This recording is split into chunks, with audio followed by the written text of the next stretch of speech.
why was there no family tree? I feel like there should have been a family tree. There was no other ways to get to her because she was on an island, so he paddled on a float. I feel like in a month or so I will completely forget that I even read this book. Hi friends, welcome back to my channel. Today I'm doing my July wrap-up.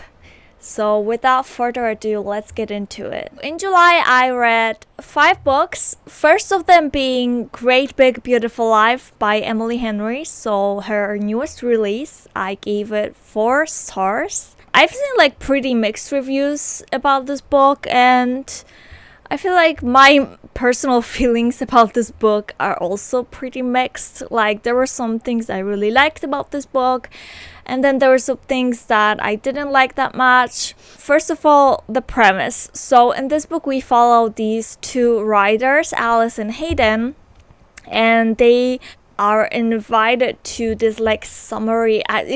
This book has very strong summer vibes, so it is a perfect summer read. If you have not read it yet, please read it before the summer ends because it has very strong summer vibes. So they are invited to the summery island to compete for the rights to write the autobiography of this reclusive heiress, Margaret Ives. She has disappeared from the eye of the public.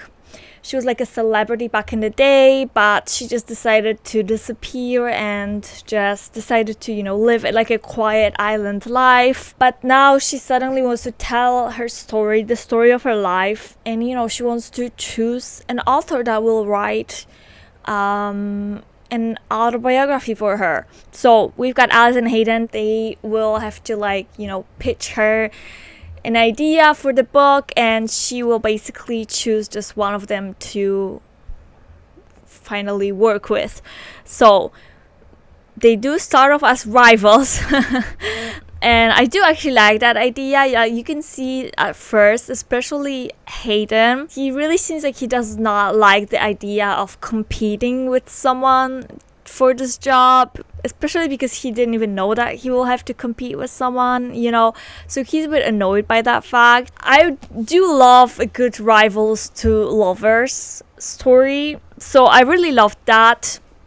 I do like Alice and Hayden's chemistry. They are like opposites of each other. Alice is this like very bubbly, optimistic girl, and Hayden is this like broody, reserved type of guy. I mean, he is sweet, but it's like it's hidden on the inside, and you have to crack him open to get to the good stuff. What am I even saying? You know what they say, opposites attract, and I feel like it really works in this case. Like they have such good chemistry in my opinion.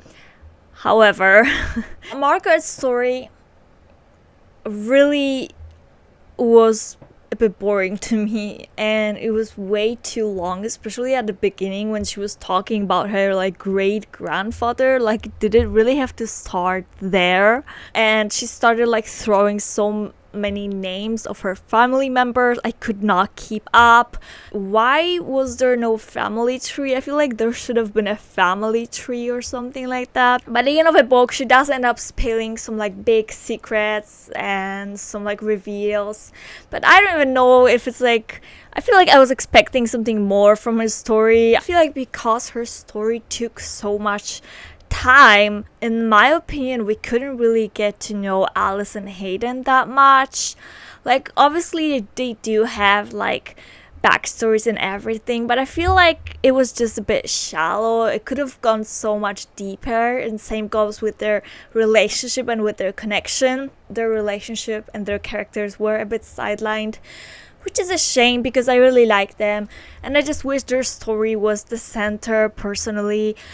I do appreciate that Emily Henry tried something else with this book. It's not just a normal romance. Like, she tried mixing these different genres, but maybe it wasn't done that successfully. Maybe in a way this book is trying to be everything at once, not succeeding at any of it that well. Like, it's trying to be a romance, some like mystery, some historical fiction. Like I don't even know.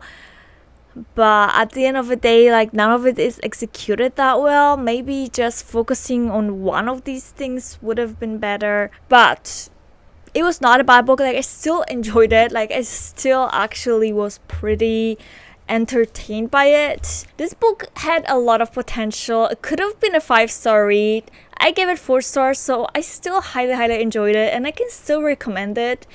But it's definitely not my favorite Emily Henry's book. My favorite is definitely still Funny Story. Next book is a very positive surprise, and that is One of Us is Next.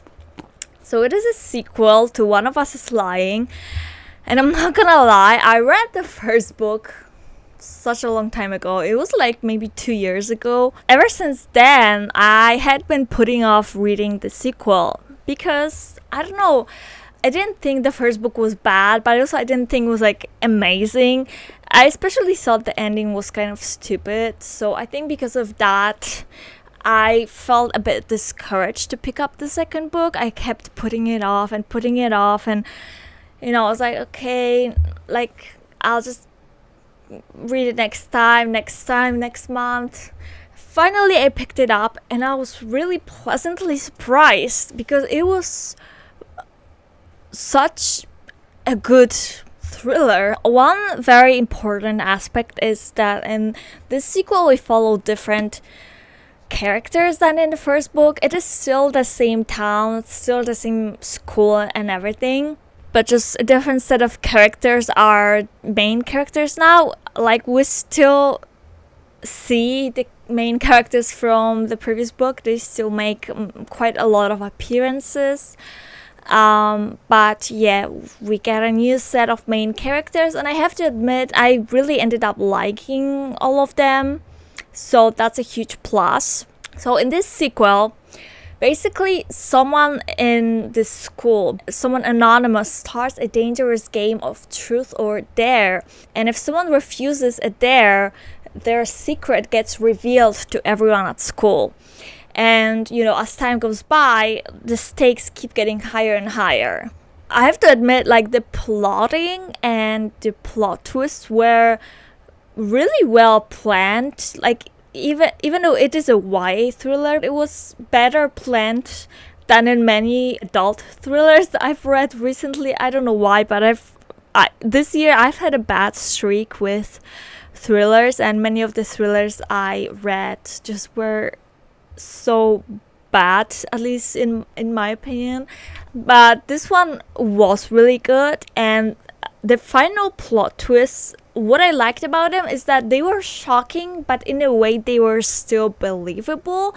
What I mean is that I could believe that something like this could have happened. I don't like when the plot twists are so ridiculous that they literally make no sense. Like, it's just so far-fetched. But here I was like, okay, it's not really that far-fetched. Like, it kind of makes sense, so I really like that. But at the same time, I did not personally predict it, so it was also still kind of shocking. Maybe the first part of the book was a little bit slow, but like in general it was a pretty fast-paced read. It was action-packed, very thrilling. It was just so addicting. I remember I finished it in like a day or so just because I couldn't put it down. Also, I feel like aside from like the dangerous truth or dare game, we've got these like really likable characters, and there's a lot of like strong relationships in this book, and also characters deal with like a lot of like personal issues also outside of the truth or dare game, and I feel like that just adds a lot of like depth to this story, and it just really humanizes these characters. So overall, I ended up really enjoying it, and I gave it 4.5 stars. It was such a great sequel, and this series also has one more book to it. It's called One of Us is Back. So now that I really enjoyed this sequel, I will definitely also be checking out the last book in this series, so I'll let you know whether I like it or not. But yeah, this sequel was really good. The next book I picked up was Just for the Summer by Jimenez. So another like summary romance, I guess. I really like this one. I gave it 4.5 stars. It talks about Justin and Emma. So they both met through an online forum. Basically, they both believe that they have this curse that once they break up with someone, this person will go on to find the love of their lives. So Justin and Emma decide to date each other so that their curses will cancel out. And, after some time passes and they eventually break up, Emma and Justin can go on and find the love of their lives. It may sound like a very silly book, but don't let this fool you. It tackles some very heavy topics, and I was really not ready for that. But I do appreciate it, actually, because I do appreciate when a romance novel is not just some silly, shallow story, but actually has some emotional depth and talks about some important issues. So yeah, this book tackles some heavy topics but balances it out with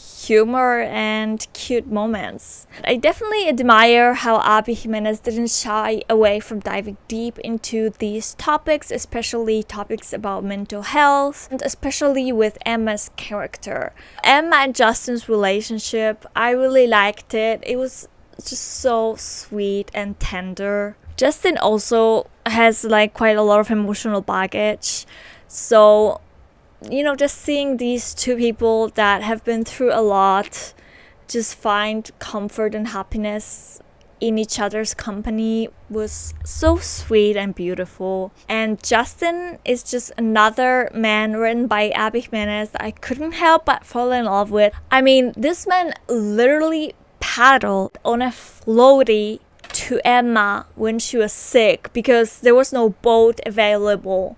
And he couldn't really get to her, and there was no other ways to get to her because she was on an island, so he paddled on a floaty. Okay, that is how perfect of a man he is. That's all I'm gonna say. I also love the dynamic with side characters, so Justin's siblings and Emma's best friend Maddie. Just every interaction with them felt so wholesome to me. Also, this is just a random thing, but it is technically a third book in a series. You can technically read them as standalones, but I did read them in order as a series, and I really enjoy that. And I like how characters from previous two books made so many appearances, and how she made these little connections. It just made me appreciate this series as a whole. If I had one small critique, is maybe the ending felt a bit rushed. I felt I just wanted a bit more time to sit with the resolution, but nonetheless, I did enjoy this book, and I do recommend this whole series. In general, it is such a well-written series. Abby Jimenez, you did an amazing job. The next book I read was an ARC that I got through NetGalley. It's called The Tapes by Kerry Wilkinson, and I ended up giving it 3 stars. So yeah, it was okay, but it was not anything spectacular in my opinion. Our protagonist is clearing her father's house, and in one of the boxes she finds a box of cassette tapes, and one is labeled with her name on it. And when she plays it, her mother's voice says that if she's listening, then that means that her mother has been murdered. And her mother has been missing for many years. Her body has never been found. So now she'll obviously be trying to find out what her mother meant, and was she really murdered, and if that's the case, then who did this to her mother. While I found the plot interesting, I feel there was pacing issues. I feel the beginning was a bit slow. I was not really that intrigued at the beginning, and then the ending felt a bit rushed. I think some of the plot twists were a bit unrealistic and hard to believe in my opinion. The side characters like weren't that well developed either. I just didn't really connect with the main character and her story that much. I feel like that's one of the main points why I couldn't really get into the story that much. I don't really care about this story that much, about this main character or anything. I mean, it was not like a bad thriller. It was pretty solid, but I feel like it didn't really deliver on like the emotional depth. Yeah, it was still a bit creepy, I will admit it, but definitely nothing like super memorable. Like honestly, I'm already starting to really forget a lot of the details, so I feel like in a month or so I will completely forget that I even read this book. And now we get to the last book that I read in July, which is Heartless Hunter. It is a fantasy book which is a part of a duology. This is the first book. It's like a very popular fantasy book about this post-revolutionary world where witches are basically hunted, and we got this girl named Rune who is a witch, but she's hiding the fact that she's a witch, and she works as a crimson moth,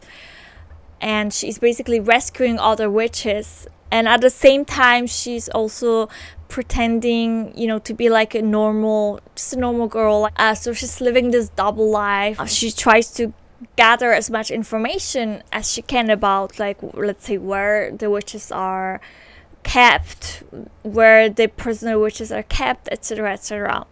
So that's how she starts a relationship kind of with a witch hunter. So it is essentially an enemies to lovers love story between a witch and a witch hunter. I was really hooked right from the very first chapter. It had all the ingredients for great romantasy. So, you know, we've got these like rebellion and secret identities, political tension, and a witch falling for a witch hunter.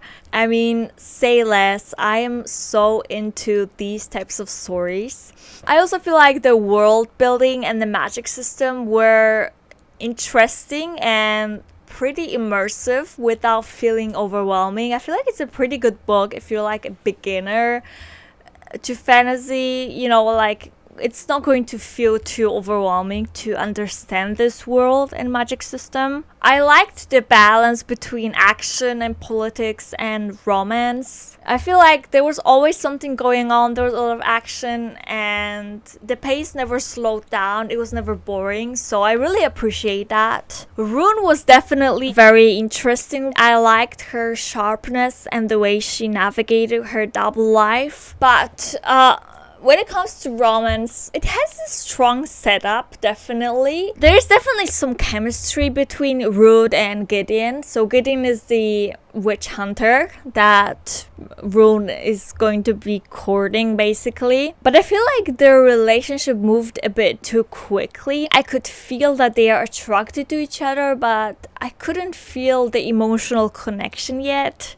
I definitely would have liked a bit more build-up and development to make their connection feel truly believable. It just moved on a bit too fast in my personal opinion. Also, some parts of the plot were just a bit too predictable, especially like some identity reveals and like some plot twists. Like I could smell them from a mile away. You know, it was still a very entertaining read. So, you know, I can still definitely recommend it. I will definitely be reaching for the sequel. And yeah, like I said, I gave it 4 stars. It was not perfect, but it was entertaining enough. So I definitely do not regret picking it up. So that was the last book I read in July. If I were to pick my favorite book, it's going to be Just for the Summer. But One of Us is Next is like very, very close behind. So these two were definitely my top reads of July. And I had a lot of fun reading both of them. That's it for this video, guys. Let me know your favorite read of July. Don't forget to like this video and subscribe to my channel. and I'll see you in the next video. Bye!